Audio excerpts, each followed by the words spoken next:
जय हिंद, जय भारत, वंदे मातरम। साथियों, आप देख रहे हैं फौजी न्यूज 24 और मैं महेश चौहान भिवानी से। साथियों, बात करेंगे आज पूर्व सैनिकों के आंदोलन की।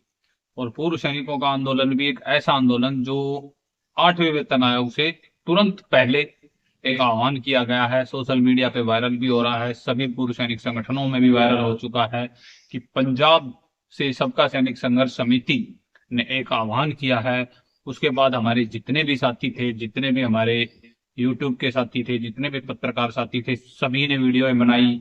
बहुत अच्छे से सभी तक वीडियो पहुंच भी चुकी होंगी कि कब क्या हो रहा है। फिर भी मैं आपकी याददाश्त के लिए, जैसे फौज में कहा जाता है कि बार बार याद दिलाओ की कार्रवाई करानी चाहिए, तो उसी याद दिलाओ की कार्रवाई के लिए मैं आपको फिर से याद दिलाना चाहता हूं कि 23 जुलाई, चलो जंतर मंतर, पहुंचो जंतर मंतर, आओ जंतर मंतर। तो साथियों, एक बार फिर भारी संख्या में अपनी एकता का परिचय हमें वहां देना है, चाहे हम किसी भी संगठन से जुड़े हों चाहे ना जुड़े हों। समस्त भारत के पूर्व सैनिकों का आह्वान जंतर मंतर पर किया गया है। जंतर मंतर पर 12 बजे तक धरना प्रदर्शन होगा, अपनी मांगों के लिए आवाज उठाई जाएगी। उसके बाद आज तक जो चीज नहीं हुई, संसद घेराव, उसको किया जाएगा, जिसके लिए माननीय राष्ट्रपति महोदय के कार्यालय में, माननीय प्रधानमंत्री महोदय के कार्यालय में और माननीय रक्षा मंत्री जी के कार्यालय में पहले से ही नोटिफिकेशन दे चुके हैं, रिसीविंग ले चुके हैं। और आज बापू प्रगट सिंह ने भी एक वीडियो जारी कर पूरे भारतवर्ष के पूर्व सैनिकों से अपील की है कि ज्यादा से ज्यादा संख्या में 23 जुलाई को जंतर मंतर पर पहुंचे। और जंतर मंतर पर पहुंचना इसलिए भी जरूरी बन गया है क्योंकि यदि आज हम जंतर मंतर पर 23 जुलाई को नहीं पहुंचे तो फिर कोई भी संगठन हमारी आवाज उठाने के लिए आगे नहीं आएगा। और भी काफी संगठन है जो अपने अपनी विचारधाराओं से पूर्व सैनिकों के मुद्दे उठाते रहते हैं, लेकिन सभी को एकजुट होकर 23 जुलाई को ज्यादा से ज्यादा संख्या में जंतर मंतर पर पहुंचे।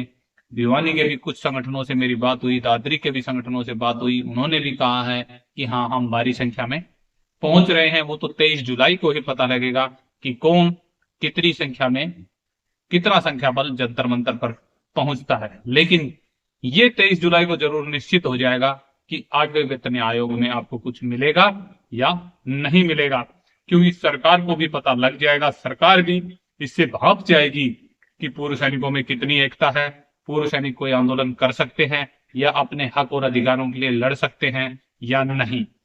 सरकार को भी यह पता लग जाएगा कि जिस प्रकार से वन रैंक वन पेंशन उन्होंने दिया है, उसी प्रकार से वो 8वां वेतन आयोग भी दे देंगे। यदि हमने अब अपनी बात नहीं रखी तो मौका अच्छा है साथियों, आपके हाथ में मौका है। फिर मत कहना कि किसी ने बताया नहीं था, किसी ने कहा नहीं था। वीडियो को अंत तक अवश्य देखें, बापू प्रगट सिंह का मैसेज अवश्य सुने और वीडियो पर अपनी प्रतिक्रिया अवश्य दें और ज्यादा से ज्यादा साथियों तक वीडियो को भेजें ताकि 23 जुलाई का जो मैसेज है सभी तक पहुंच पाए। आओ मिलकर चले जंतर मंतर और अपने हक अधिकार की आवाज को बुलंद करें। किसी ने पहल की है तो उसके पीछे पीछे तो हम चल ही सकते हैं। तो उस वायदे को निभाएं, उस कसम को निभाएं जो हमने सेना में भर्ती होते समय खाई थी कि चाहे कुछ भी हो जाए, हम अपने हक और अधिकारों के लिए लड़ेंगे। तो आज हम पूर्व सैनिक हो गए हैं तो हमें अपने हक और अधिकार के लिए आवाज उठाने वालों के साथ खड़ा होना निहायत ही जरूरी है।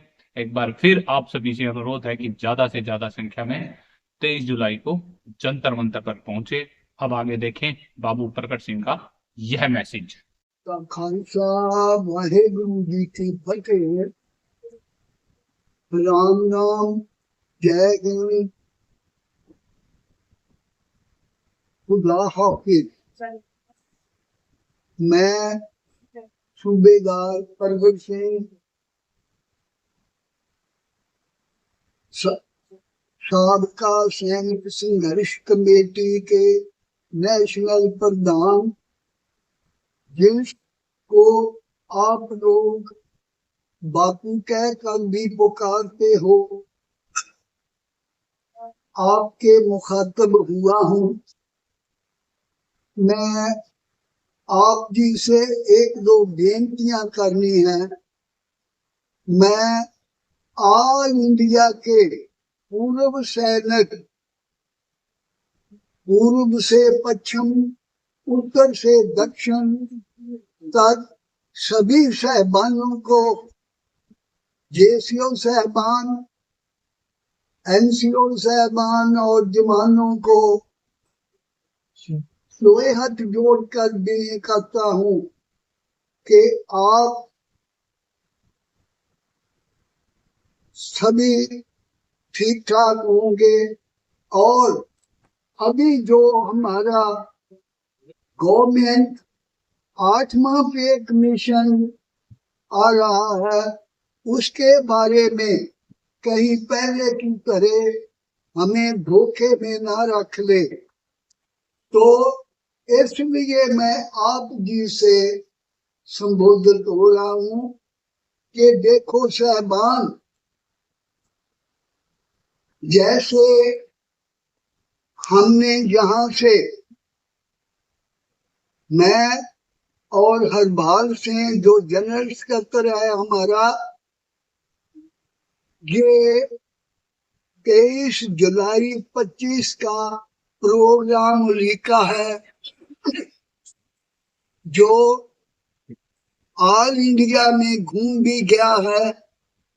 और दूसरे जो हमारे अलायंस हैं, उन्होंने भी बड़े जोश खरोश से, और हमारी जो साबका वाले हैं उन्होंने भी इसको खूब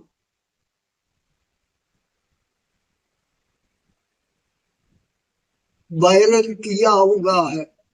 सो मैं आप जी सभी से ये बेनती करता हूँ कि जैसे हमारा पहले आप लोगों ने साथ दिया है, हमने जब लड़ाई शुरू की थी तो एक तहसील पद्धर से शुरू की थी। तहसील से चलते चलते हम पंजाब तक पहुंचे। पंजाब में हमने बसें रोकी, इंटरनेशनल बस सेवा वो हमने उसको रोका, हमने रेल को रोका, और ऐसे प्रकार टैंकी पर भी चढ़े। तो उसके बाद पंजाब से लड़ाई हमारी आप लोगों के सहयोग से सेंट्रल गवर्नमेंट से हुई, जो हम पिछले 17 सालों से गवर्नमेंट से लड़ रहे हैं। तो अभी जो गवर्नमेंट 8वां पे कमीशन लेकर आई है, तो उसके बारे में हम अपनी तरफ से ये कोशिश करें कि गवर्नमेंट को पता चल जाए कि ये सभी लोग जो साबका सैनिक हैं एकजुट हैं। तो इसके बारे में मैंने जो दूसरे बड़े बड़े संगठन हैं जो चलाते हैं, राजस्थान से जडेजा साहब हैं, कैप्टन जडेजा साहब, उनकी आप वीडियो भी देखते हैं। हरियाणा में हैं, और दिल्ली में हमारे बड़े भैया हैं, तो वो वेलफेयर सोसाइटी चलाते हैं। एक हमारे पहलवान जी हैं। तो सभी से मैंने गुजारिश की है और साथ मिलकर चलने को बताया है। सो मैं आप सभी इंडिया के जैसे पूर्व पश्चिम तक सभी से बेनती कर रहा हूँ। मध्य प्रदेश वाले हैं, मद्रास वाले हैं, फिर कांगड़ा वाले हैं, तो सभी से मैं अनुरोध करता हूं कि आप लोग जैसे हमारा पहले साथ देते रहे हो, उसी तरह आज भी जो हम 23 जुलाई 25 को रैली करनी है और संसद घेराव करना है, उसमें आप साथ दोगे।